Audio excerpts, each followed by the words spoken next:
It's good. I'm in Hawaii celebrating my birthday, but before I let the festivities begin, because my birthday is not until tomorrow, I want to get something off my chest. I was going to wait until July 22nd to talk about this. That'll make sense later in the video, but I figured I might as well get it off my heart and mind right now, just so I can be done with it. So, in the aftermath of the Rick Chow trial, I made 3 TikToks. One where I said Rick Chow and his son should go to prison. A second one where I supported the ban of anti-Black Asian businesses and Black communities. And then the third TikTok where I said one effective way to shut these businesses down is to call and place orders and never go pick them up. In the aftermath of those 3 videos, I think I already told y'all twice that 2 of my former employers were contacted. Now, Headway, a current employer, was contacted.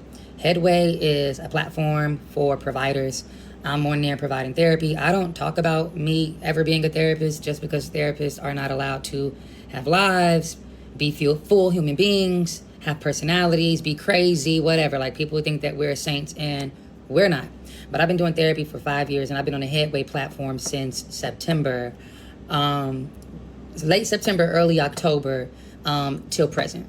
And therapy has never been my bread and butter. It's always been a part-time for me, but I do love it. I love serving my clients. My clients are of diverse backgrounds. A lot of my clients don't even look like me, and that is fine because they trust me with their trauma, and we walk that walk hand in hand, and we get shit done. So my practice is a safe space for everybody. But nonetheless, those 3 videos that I made, someone took them and I guess sent them to Headway, and this is what Headway said. So this was the first email, and I don't have to read this word for word, but what stood out to me was that the content was flagged for language that could be considered dehumanizing, making generalizations and or stereotypes towards racially marginalized groups. And I'm amazed that people that are supposedly this educated, and I don't obviously profess to know anything about his business or how good he is as a therapist, but I would put into question um, you being able to leverage their platform. And I was looking in the comments, and people are now talking about they want to protest whatever this company is. I don't care what y'all do, but how can you jump on social media, tell people to call in orders and not pick them up, destroy businesses, and don't expect to have any kind of repercussions?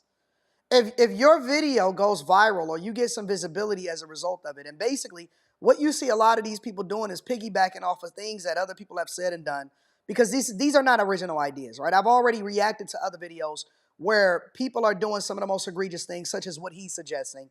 And because he then takes that and takes this groupthink mentality and then promote it on social media or gives his opinion as a result of it.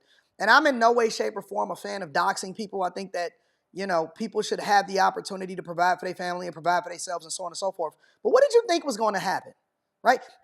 If I'm working a corporate position, for example, and I've worked in corporate America and I've largely censored myself the entire time that I participated in corporate America because I knew that it could reflect bad on the company that I was working for. Now, if I say something egregious and I use my platform to create that visibility, and then it then gets back to wherever it is that I was working at corporate America, it can't be bad for me because I'm a representation of the company itself. So when people get on social media and they complain about the fact that they're getting fired or let go, or, well, I mean, I'm guessing he's saying it's not his bread and butter, and so he does it part-time. But any dollar lost, you can't complain about it because this is a narrative in a situation that you created for yourself. What do y'all expect to happen when y'all using social media? Y'all basically talking and promoting a form of discrimination and racism and even destroying other people's businesses that don't have nothing to do with the situation. And then you don't expect to have that blowback on you? that was so funny because I actually opened up one of my videos saying that Asia is a diverse continent. And so you can't make generalizations, right? So I found that funny that my video where I'm supporting Black people boycotting anti-Black businesses in their communities got flipped as me being racist towards Asian people when that's never been the case. That's never been me. And that's not even anything I have to defend because that's just, it's nonsense. If you promoting a video on your social media platform where you're telling people to call into Asian businesses and not pick them up, what do you think is going to, am I hearing this wrong? I could be off. I could be really off. Let me just rewind really quickly. I'm gonna come back to this point. I just want to rewind all the way. What's good? I'm in Hawaii celebrating my birthday, but before I let the festivities begin, because my birthday is not until tomorrow, I want to get something off my chest. I was going to wait until July 22nd to talk about this. That'll make sense later in the video, but I figured I might as well get it off my heart and mind right now, just so I can be done with it. So in the aftermath of the Rick Chow trial, I made 3 TikToks.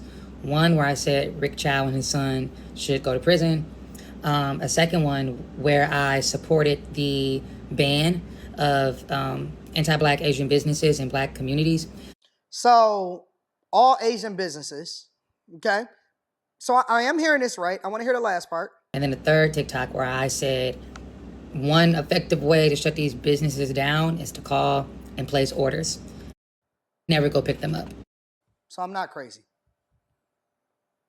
And then he turns around, all right, because I'm watching this in real time, right?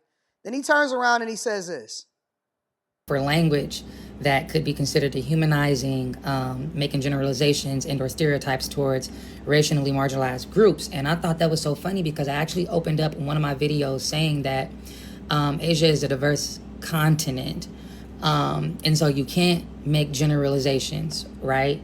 So I found that funny that my video where I'm supporting Black people boycotting anti-Black businesses in their communities got flipped as me being racist towards Asian people when that. Am I off? I'm serious. I'm dead serious. And maybe I should do a live where I have a conversation about this with the people in the chat, and I'll do that on the Millionaire Morning Show.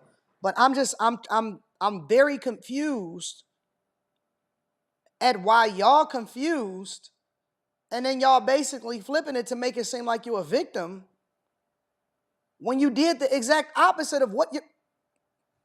I'm gonna just listen to the rest of the video. Never been the case. That's never been me, and that's not even anything I have to defend because that's just it's nonsense. Oh, I also wanted to backtrack and say that I made another video where I said POC solidarity is a myth, so I don't want to leave that out either. But that's also the truth. All right, so this was my response to that initial email. This is their response to what I said, where they're basically confirming that, yes, this was about my TikTok content. And when they said that I was making content encouraging coordinated harm towards Asian-owned businesses, I'm pretty sure they're referencing where I said that you should call, place orders, and not pick your food up. That's what they're referencing. But to me, that's not really coordinated harm toward Asian-owned businesses, and it also totally overlooks and purposely ignores the context and the reason for the boycott anyway. Black people didn't wake up and just start being anti-Asian. Black people still are not anti-Asian. Let's make that very clear. Black people, we don't get taught to hate. So there's one, because I've largely said, hey, listen, anybody can do what they want to do as far as where they want to spend their dollar. That's the freedom that you have in America. I've said that on countless different videos, including these boycott videos. I don't support a boycott, but I support your right to do what you want to do inside of America. That is the freedom that we're afforded when we live here. If you're telling people that they need to order from Asian-owned businesses, especially restaurants, and not pick their food up, which then hurts the business itself, you're trying to purposely hurt. You're not just saying, don't shop here. You're saying, destroy their business.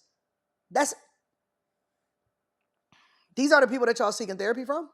Anybody. We're not even allowed to say that we hate stuff in our households. Anybody that's a Black American that grew up in a Black household would tell you so. But no, that's what that's about. It's a lie. This is me responding, basically saying, hey, I didn't make any generalizations about the Asian community, nor did I use slurs or encourage harm. So Headway took a few days to do, I guess, what would be considered an investigation and determined that on July 22nd, I won't have the option of being able to continue on their platform, and that I also won't be eligible to return to Headway in 3 years. And so when I got on here and I said, yo, somebody or somebodies are working to silence Black people, Black creators who are supporting the ban, I meant that. And this person, whoever did it, or these people, whoever did it, they got what they wanted. It worked. So I'll get them to that. I'll get them that. It worked. So I submitted an appeal. Then Headway wrote back this morning, literally while I was in the airport, doubling down like, no, effective June 22nd, you're done. This decision is final. And honestly, I'm at peace with it. As the investigation ensued, and then when I submitted the appeal, I found myself These people less are and less crazy, even bro. wanting to be Seriously. on Real the talk. All day long platform. crazy.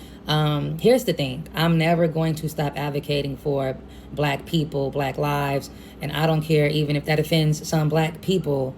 That's why I got into the field as a social worker. I was a young, little disenfranchised black boy. All of my friends were young, disenfranchised black youth, and I felt like if I could be a change agent, I would do that. And if I can use my voice to empower others, I'm going to do that.